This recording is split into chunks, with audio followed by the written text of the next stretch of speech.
జై శ్రీమన్నారాయణ. మనకి ఈరోజు భగవద్గీత గురించి కొన్ని మంచి విషయాలు తెలుసుకుందాం. ఈ భగవద్గీత ఈరోజు లోకానికి ఎందుకు అవసరం అవుతుంది? తప్పనిసరిగా ఇవాళ ప్రతి ఒక్కడు కూడా ఇది తెలుసుకోవాలి. చిన్న కాడి నుంచి పెద్ద కాడి నుంచి ప్రతి ఒక్కరూ తెలుసుకునే ప్రయత్నం చేయాలి. ఎందుకంటే అలాంటి ఆవశ్యకత అయింది ఇవాళ. ఎందుకు ఆవశ్యకత అయిందంటే, పాత రోజుల్లో పెద్దవాళ్ళు ఉండేవాళ్ళు, వాళ్ళు భగవద్గీతను అందరూ కూడా చదివేవాళ్ళు. చదివి ఊరుకుంటారా? చిన్నపిల్లలకి ఇలా ఉండాలని సంస్కారం బోధించేవాళ్ళు. అంటే ఆ రోజున మనకి సంస్కారం అలా ఉంది. పెద్దవాళ్ళని గౌరవించేవాళ్ళు, పెద్దవాళ్ళు చెప్పిన మాట వినేవాళ్ళు. కాబట్టి అప్పుడు ఆ పిల్లలకి భగవద్గీతతో ఆ రోజుతో పనిలే. ఈరోజు పరిస్థితి ఏమైందంటే, ప్రతి ఒక్క పెద్దవాళ్ళని గౌరవించడం పోయింది. పెద్దవాళ్ళు వినే మాట లక్ష్యం పోయింది పిల్లలకి. ఈరోజు చదువులు అవి ఆ వేగంతోనే ఉన్నారు, కానీ సంస్కారాన్ని పూర్తిగా కోల్పోయే పరిస్థితికి వచ్చేసింది. ఎప్పుడైతే సంస్కారం కోల్పోయే పరిస్థితికి వచ్చిందో, పిల్లలు ఏం చేసేది కూడా వాళ్ళు మంచి చేస్తున్నారా చెడు చేస్తున్నారా వాళ్ళకే తెలియట్లేదు. ఎందుకంటే పెద్దల మాట వినే పరిస్థితి దాటిపోయారు. అందుకని ఈరోజు భగవద్గీత అనేది ఒకసారి చదవగలిగితే, అంటే దీనిలో ఉన్నటువంటి గూఢ విషయాలు, నిగూఢమైన రహస్యాలు ఆ రోజు పెద్దవాళ్ళు చదివారు కాబట్టి తెలియజేశారు. ఇవాళ ఎవరు చదవలేని పరిస్థితి వచ్చేసింది. అందుకని ఈరోజు నాలాంటి వాళ్ళు, నేను రామానుదాసుని, నాలాంటి వాళ్ళు కూడా బయటకు వచ్చి మాట్లాడాల్సిన స్థితి వచ్చింది. ఎందుకంటే మాట్లాడేవాడు మాట్లాడాలి, మాట్లాడకపోయినా చెప్పకపోయినా అది పాపమే అవుతుంది. అందుకని ఈరోజు మీకు ఈ భగవద్గీత ఎందుకు చదవాలి అంటే, మనిషి జీవితంలో ఏదో ఒక లక్ష్యంతోనే భూమి మీదకి మనిషి పుడతాడు. ఆ లక్ష్యాన్ని పూర్తి చేసుకోవాలి. అంతేగాని నీకు చిన్న సమస్యకే ఉరితాళ్ళు వేసుకోవటము, చిన్న సమస్యకే తల్లిదండ్రులు వేధించడము, ఇలా ఎన్నో రకాలు చేస్తున్నారు పిల్లలు. అంటే ఏంది, ఎవరో ఒకరి మీద ఆధారపడిపోతున్నారు. సమస్య రాకముందు దాకా మా అంతటి వాళ్ళు లేరని విర్రవీగుతారు. సమస్య వచ్చేటప్పటికి ఏం చేస్తున్నారు? తల్లిదండ్రుల మీద ఆపాదన చేయటమో, లేకపోతే ఇంకొకరి మీద ఆపాదన చేసుకోవటమో. సరే, అంతవరకు పర్లేదు. చివరికి నీలో ఉన్నటువంటి భగవంతుడిని కూడా హత్య చేస్తున్నారు. అంటే తమకు తాము హత్యా ప్రయత్నాలు చేసుకుంటున్నారు, ప్రాణాలు పోగొట్టుకుంటున్నారు. ఇవన్నీ కూడా ఎందుకు జరుగుతున్నాయి? అజ్ఞానం వల్ల. ఈ అజ్ఞానం ఎప్పుడు ఆవరించిందంటే, మనకి పెద్దవాళ్ళ పెద్దవాళ్ళ యొక్క మాటలు వినకపోవడం వల్ల, అంటే గౌరవించకపోవటం వల్ల. ఎప్పుడైతే మనం వాళ్ళ పెద్దవాళ్ళని, వాళ్ళ విధానాన్ని గౌరవించలేదో, ఇలాంటి దుష్పరిమాణాలే వస్తాయి. ఎందుకంటే పిల్లల్లో పెద్ద చిన్న గౌరవం పోయింది, సంస్కారం పోయింది. ఎప్పుడైతే సంస్కారం కోల్పోతారో వాడికి ఏది పట్టదు. పెద్దోడు చెప్పారులే నాకు తెలుసు అనే ఎందుకంటే వీడు చదివింది పుస్తక జ్ఞానమే. ఇప్పుడు ఏ చదువుకు సంబంధించిన ఆ చదివే చదువుతున్నారు, కానీ ఈ సంస్కారం అనేది ఎవరు నేర్పదు. ఇది జీవిత సంస్కారం. మానవుడికి ఆ భూమి మీదకు వచ్చినప్పుడు పశుపక్షాదులకు రాయాల భగవద్గీతని, మానవుడికే రాశాడు భగవానుడు. రాసి నీకో నాకో ఒకరికో రాయల, సకల జగత్తుకు రాశాడు. మానవుడిగా ఎవరైతే శరీరాన్ని తీసుకుంటారో, ఇప్పుడు మానవ శరీరమే చాలా గొప్ప వరం. ఎందుకంటే మోక్షానికి కానీ, ముక్తి కానీ, లేదా స్వర్గానికి వెళ్ళడం కానీ, మనం చేసేటువంటి కర్మలను బట్టే ఇక్కడ మనకి మళ్ళీ తదుపరి జన్మ అనేది నిర్ణయించబడుతుంది. అలాంటి గొప్ప భగవద్గీత ఈరోజు తెలుసుకోలేక మనిషి చిన్న చిన్న వాటికి అధైర్యపడిపోతూ ముందుకెళ్ళలేకపోతాడు. ఎందుకు వచ్చిందంటే, అర్జునుడికి అదే సంఘటన. అర్జునుడు కూడా అన్నీ సిద్ధమయ్యాడు, యుద్ధానికి సిద్ధమైపోయి ఉన్నారు.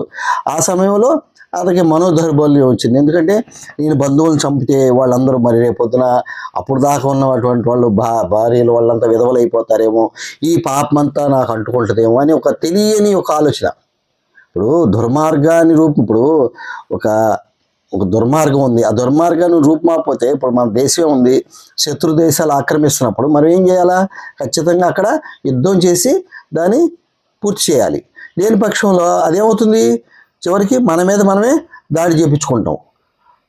ఆ సమయంలో మనం ఆలోచించి, అరే వాళ్ళకి పాపం అవుద్దేమో, వాళ్ళని చంపితే మనకి వాళ్ళ భార్యలంతా విధవలు అవుతారు, ఇలా ఆలోచించే పరిస్థితి కాదు.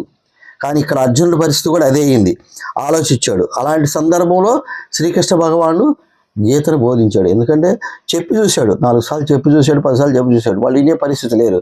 అలాంటప్పుడు ఆ సమయంలో గీత బోధించాల్సి వస్తుంది. బోధించాల్సి వచ్చింది. కాబట్టి ఈరోజు మనం కూడా ఈ గీతను తెలుసుకోవాలి. ఎందుకు తెలుసుకోవాలంటే ప్రతి ఒక్కరికి జీవితంలో సమస్య లేనివాడు మనిషే ఉన్నాడు భూమి మీద. ప్రతి ఒక్కరికి ప్రతిరోజు సుఖం అనేది కొద్ది రోజులు ఉంటాయి, సమస్యలు ఎక్కువ ఉంటాయి. కానీ సమస్యలను జయించి భగవంతుడు ఏం చెప్పాడో భగవద్గీతలో ఆ విధంగా అనుసరిస్తే నువ్వు వేటికి భయపడవు, ఏటికి ఆలోచించవు. ధైర్యంగా నీ యొక్క ఆత్మస్థితిని, ఆత్మలో ఉన్నటువంటి భగవంతుడు ఉన్నాడు ఒక ధైర్యంతో నువ్వు ముందుకెళ్తావు. ఆ ముందుకెళ్ళినప్పుడే నువ్వు సమాజంలో గుర్తింపు పొందుతావు. అంతేగాని ఒక పన్నెండుగా భయపడిపోయి ఆత్మని చంపేసుకొని నువ్వు ఒక మరణం పొందినందువల్ల నీకు ఉపయోగం ఏముందా? మరణస్థితి ఎవరైతే తనకు తానుగా తెచ్చుకుంటారో వాళ్ళకి తిరిగి మళ్ళీ జన్మ పుట్టడం అనేది, జన్మ తీసుకోవటం, మళ్ళీ మానవ జన్మ, ఉత్తమమైన జన్మ రావడం అనేది కొన్ని లక్షల కోట్ల సంవత్సరాలు పడుతుంది. ఎందుకంటే ఒక్కసారి నీ సీటు, నువ్వు ఒక ప్రయాణంలో ఉన్నావు, నీకు ఒక ప్రయాణాన్ని ఇచ్చాడు భగవంతుడు. నీ ప్రయాణం అయిపోయేటప్పటికి నిన్ను ఎక్కడ స్థానంలో కూర్చోబెట్టాలని ఒక స్థానం రెడీ చేస్తాడు. నువ్వు స్థానం అయిపోకుండా నువ్వు బయటకు వచ్చేసావు అనుకో, నేను ఎక్కడ కూర్చోబెట్టలేడు, నీకు దేనిలోకి ప్రవేశం చేయలేడు. ఎందుకంటే నువ్వు అలా మధ్యాంతరంగా తిరుగుతుంటావు. మధ్యాంతరం తిరుగుతావు అంటే ఒక రాక్షస రూపాన్నో ఏదో ఒక రూపాన్ని పొందుతావు అంతే. దెయ్యాలుగా, భూతాలుగా ఇదంతా కూడా.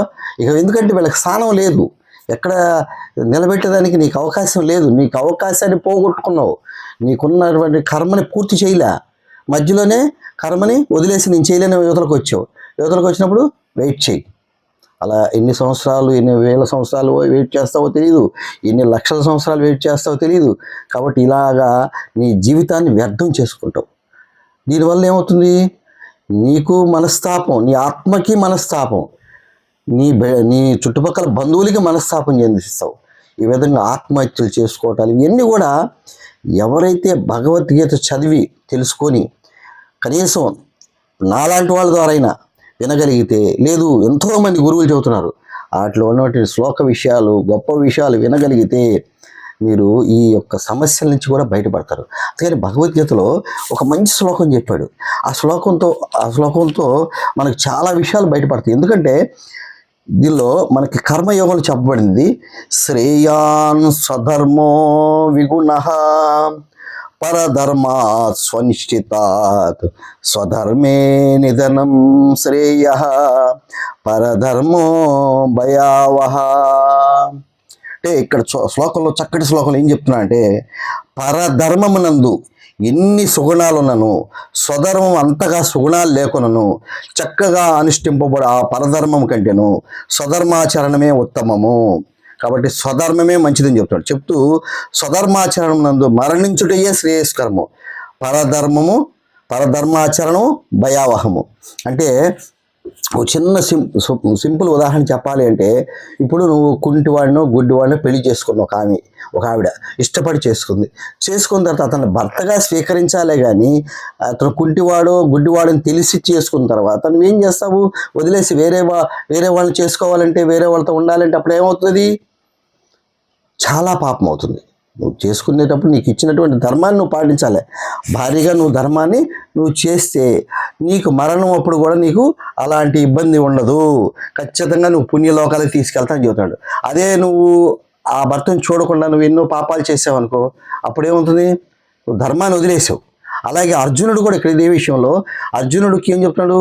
ఇప్పుడు ఋషిలాగా కూర్చుంటే కుదరదు, ఇంకొకలాగా కూర్చుంటే కుదరదు. నువ్వు ఇక్కడ ఏం చేయాలి? కత్తి పట్టుకొని పోరాడాలి, యుద్ధం చేయాలి, ధనుర్బాణం యుద్ధం చేయాలి, అలాగే శత్రువును సంహరించాలి. కాబట్టి నువ్వు ఒక క్షత్రియుడిగా చేయాల్సిన పని ఖచ్చితంగా చేయాలి. అలాగే ధర్మాన్ని మనం కాపాడుకునేటప్పుడు ధర్మం విషయంలో కూడా ఇప్పుడు నువ్వు నీ ధర్మంలోకి నువ్వు వచ్చావు. నీ ధర్మాన్ని వదిలేటువంటి ఏంది? నీ ధర్మాన్ని వదిలేసి పరధర్మం స్వీకరించడం అంటే, ఇప్పుడు నీ ఊరికి ఒక ప్రయాణానికి బయలుదేరావు, ఒక బండిలో, ట్రైన్లో బయలుదేరినప్పుడు నీ ఊరికి వెళ్ళే బండి కాకుండా వేరే ఊరిలోకి లేదా బండికి మేము ఫ్రీగా టికెట్ ఇస్తాము, లేదా మీకు ఏసీ ఇస్తాము, ఫ్రీగా ఇస్తాము, మీకు డబ్బులు ఇస్తాము, రండి ఆ బండిలో ఎక్కండి, ఎక్కుతావా? ఎక్కవు. ఎందుకు ఎక్కువ? నీ ఊరు వెళ్ళాల్సింది నీ ఊరికి వెళ్తావు. వాడు 1,00,000 ఇచ్చినా 10,000 ఇచ్చినా నీ ఊరికి చేరాలి. ఖచ్చితంగా సమయానికి చేరాలనుకున్నప్పుడు వీడు బండిలో ఎంత నీకు అన్నీ ఇచ్చినా కూడా నేను చేరను అంటావు. మరి అలాంటప్పుడు నువ్వు ఎన్నుకున్న ధర్మాన్ని ఎప్పుడైతే వదిలేస్తావో, నీ ధర్మంలో పుట్టి నీ తల్లిదండ్రులు ఇచ్చినటువంటి ధర్మంలో పుట్టి ఆ ధర్మాన్ని ఎప్పుడైతే వదిలేస్తావో, ఎప్పుడైతే అలా చేయిస్తావో, ఇప్పుడు బండి ప్రయాణంలో ఎలాగైతే నీ ఊరు వెళ్ళవో, నీ ఊరు వెళ్తే మోక్షానికి వెళ్తావు, ముక్తికి వెళ్తావు, స్వర్గానికి వెళ్తావు. ఇక్కడ నీ ఊరు కాకుండా పక్క ఊరికి వెళ్ళేసి వాడేదో ఆశ చూపించాడని చెప్పి ఆ ట్రైన్ బాగుందని ఆశ చూపించాడని ఆ బండి ఎక్కేవనుకో, నరకంతో పాటు భయంకరమైన జీతాన్ని అనుభవిస్తామని భగవద్గీతలో ఏనాడో కొన్ని వేల సంవత్సరాల క్రితం ఇది రాయబడింది. ఏనాడో భగవద్గీతలో భగవానుడు శ్రీకృష్ణ భగవానుడు ఇలాంటివి జరుగుతాయని లోకానికి అందించాడు. కాబట్టి మంచి విషయాలు తెలుసుకునే ప్రయత్నం చేయండి. అవసరమైతే ఛానల్ సబ్స్క్రైబ్ చేసుకోండి. మీకు మంచి విషయాలు అందించే ప్రయత్నం చేస్తాను. ఇదంతా కూడా లోకా సమస్త సుఖినో భవంతు. ఎందుకంటే లోకాలందరూ సుఖంగా ఉండాలి. సర్వే జన సుఖినో భవంతు. మనం సర్వజనులు సుఖంగా ఉండాలని మనం కోరుకుంటాం. కాబట్టి ఆ దిశగానే మీకు నేను భగవద్గీతను తెలియజేయాలని ఆకాంక్షతో ఈ ముందుకొచ్చి మీకు ప్రతి విషయాన్ని నోరున్నవాడు మాట్లాడాలి కాబట్టి మీకు మాట్లాడి తెలియజేస్తున్నాను. జై శ్రీమన్నారాయణ.